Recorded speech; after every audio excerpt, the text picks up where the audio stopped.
അനുദിന വചനവും വിചിന്തനവും. Penuel, face of God.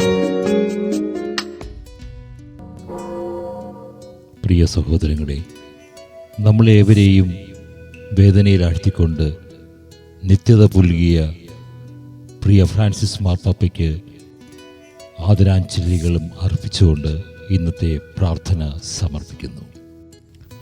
Ave Maria prayer മിനിസ്ട്രിയുടെ കണ്ണീർ പ്രണാമം. യോഹന്നാന്റെ വിശുദ്ധ സുവിശേഷം അധ്യായം 20, 11 മുതൽ 18 വരെയുള്ള തിരുവചനങ്ങൾ. മറിയം കല്ലറയ്ക്ക് വെളിയിൽ കരഞ്ഞുകൊണ്ട് നിന്നു. അവൾ കരഞ്ഞുകൊണ്ടിരിക്കുമ്പോൾ കുനിഞ്ഞ് കല്ലറയിലേക്ക് നോക്കി. വെള്ളവസ്ത്രം ധരിച്ച് 2 ദൂതന്മാർ യേശുവിൻ്റെ ശരീരം വെച്ചിരുന്നിടത്ത് ഒരുവൻ തലയ്ക്കലും ഇതരൻ കാൽക്കലുമായിരിക്കുന്നത് അവൾ കണ്ടു. അവർ അവളോട് ചോദിച്ചു, സ്ത്രീയെ, എന്തിനാണ് നീ കരയുന്നത്? അവൾ പറഞ്ഞു, എന്റെ കർത്താവിനെ അവർ എടുത്തു കൊണ്ടുപോയി. അവർ അവനെ എവിടെയാണ് വച്ചിരിക്കുന്നതെന്ന് എനിക്ക് അറിഞ്ഞുകൂടാ. ഇത് പറഞ്ഞിട്ട് പുറകോട്ട് തിരിഞ്ഞപ്പോൾ യേശു നിൽക്കുന്നത് അവൾ കണ്ടു. എന്നാൽ അത് യേശുവാണെന്ന് അവൾക്ക് മനസ്സിലായില്ല. യേശു അവളോട് ചോദിച്ചു, സ്ത്രീയെ, എന്തിനാണ് നീ കരയുന്നത്? നീ ആരെയാണ് അന്വേഷിക്കുന്നത്?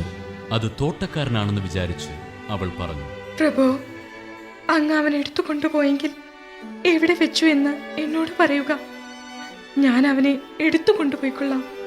യേശു അവളെ വിളിച്ചു, മറിയം.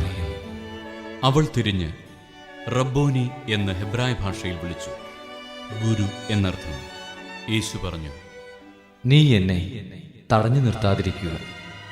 എന്തെന്നാൽ ഞാൻ പിതാവിൻ്റെ അടുത്തേക്ക് ഇതുവരെയും കയറിയിട്ടില്ല.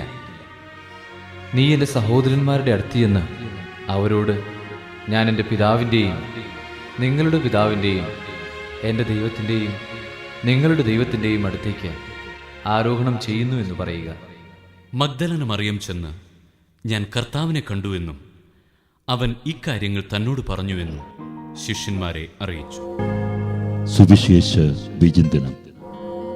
വെള്ളവസ്ത്രം ധരിച്ച 2 ദൂതന്മാർ ശരീരം വച്ചിരിക്കുന്നിടത്ത് ഒരുവൻ തലയ്ക്കലും ഇതരൻ കാൽക്കലുമായി ഇരിക്കുന്നത് മഗ്ദലന മറിയം കണ്ടു.